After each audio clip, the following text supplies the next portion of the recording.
First, the white man tells me to sit in the back of the bus. Now it looks like he wants me to sleep under the bed. Back in the days of slavery, black folks couldn't grow kids fast enough for white folks to harvest. Now that we got a little taste of power, white folks wants to call a moratorium on having babies. Comedian Dick Gregory, Ebony Magazine, 1971. By the 1960s, the American eugenics movement had been reasonably successful in getting sterilization laws and prohibitions against interracial marriage passed.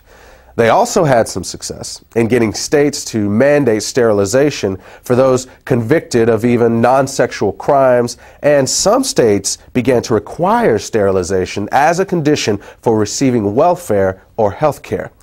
Meanwhile, another state proposed jail time for anyone who had a child out of wedlock unless they agreed to be sterilized, and at least one state requires sterilization as a condition of being released from custody.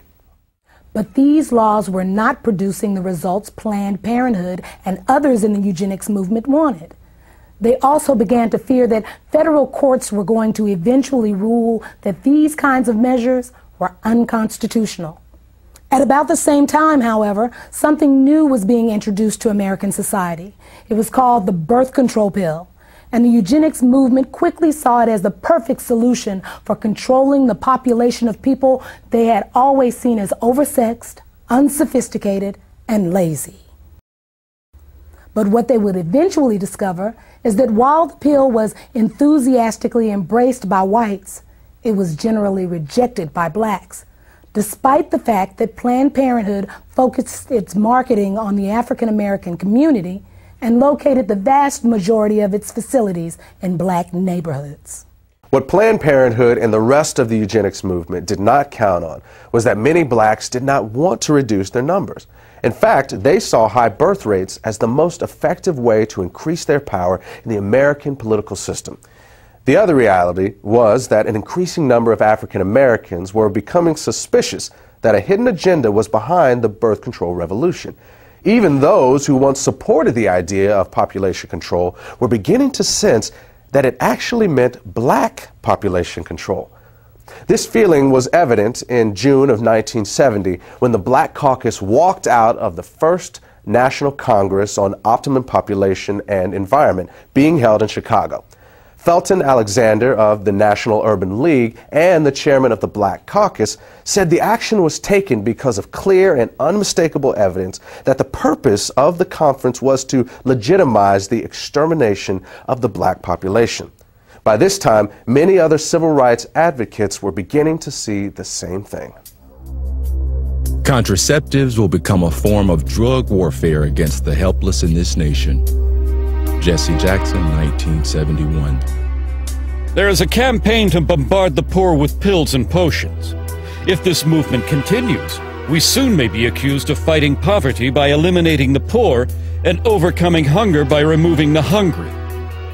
New York Congressman Hugh Carey, 1966. Under the cover of an alleged campaign to alleviate poverty, white supremacist Americans and their dupes are pushing an all-out drive to put rigid birth control measures into every black home. No such drive exists within the white American world. Black Unity Party, 1968. Birth control and sterilization in the wrong hands would be more deadly to Negroes than all the tanks, riot guns, cattle prods, billy clubs, and shackles we have overcome in the past. Dr. Leroy Swift, obstetrician, gynecologist, 1968.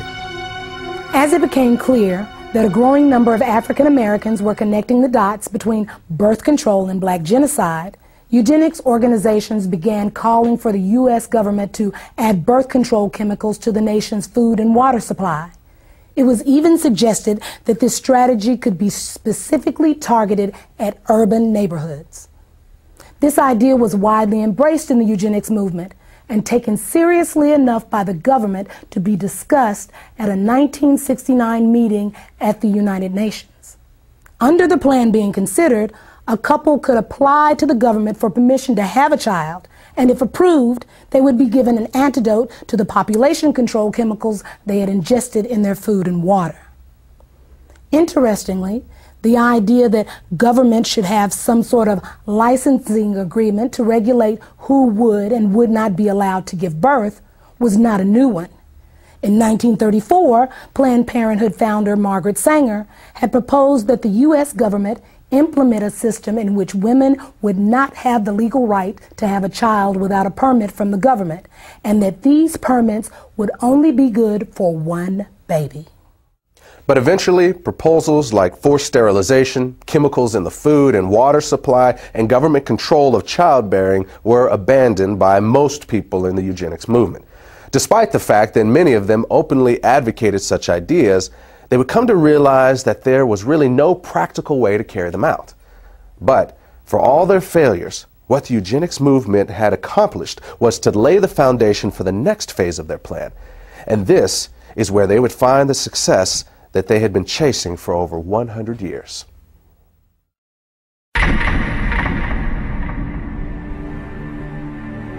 What would you say is now the #1 cause of death in the African American community? Heart disease. Oh, HIV/AIDS. Diabetes, cancer, AIDS. I'll say heart disease. AIDS. From what I heard, it's probably AIDS, you know. Probably heart disease. I think heart disease. HIV.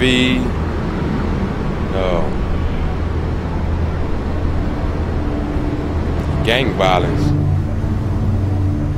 What if I told you the real answer was abortion?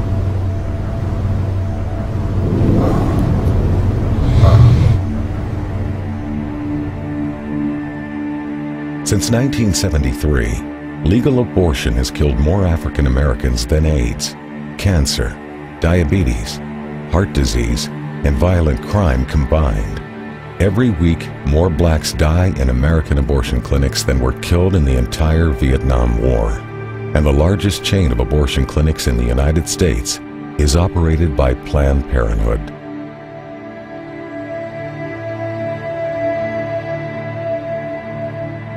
We have now reached a point in this country that African American women, though they make up 12% of the population, they account for 37% of the abortions. An African American baby is almost 5 times more likely to be aborted than a white child. The abortion industry at this point kills as many African American people every 4 days as the Klan killed in 150 years. And you can truly say the most dangerous place for an African American to be is in the womb of their African American mother. All across America, you can stand outside of the abortion clinics and see a steady stream of black women coming in and out. But somewhere along the way, we got the idea that this is a white issue or a conservative issue or a Republican issue, and therefore it's not an issue that we have to be concerned about. This same attitude has allowed Planned Parenthood and other members of the abortion industry to carry out this genocide right under our very noses. Right now in America, about half of our babies are being killed in the womb. And in certain parts of America, more of our babies are being aborted than are being born. When 17,000 aborted babies were found in a dumpster outside of a pathology laboratory in Los Angeles, California, some 12,000 to 15,000 were observed to be black. Irma Clardy Craven, Chairman, Minneapolis Commission on Human Rights and Secretary of the Urban League. To understand what the agenda was behind the legalization of abortion, all you need to do is look at the statistics from the U.S. government. Studies from the CDC show that prior to the legalization of abortion, approximately 80% of all illegal abortions were done on white women. One study in New York even found that white women had 5 times as many abortions as black women. But at the moment abortion became legal, that began to reverse. And that's why the legalization of abortion was so crucial for the eugenics movement. Legalization created the ability to market abortion in the black community. And from a eugenics standpoint, that changed everything. These people cannot have it both ways. First, they say that birth control will reduce the number of abortions. then they flood our neighborhoods with birth control clinics. And what's the result? Our abortion rate skyrockets. So either they lied about the fact that birth control would reduce abortions in our neighborhoods, or this is the results and the purpose they wanted from the beginning. At this point, I truly have the tendency to believe the latter.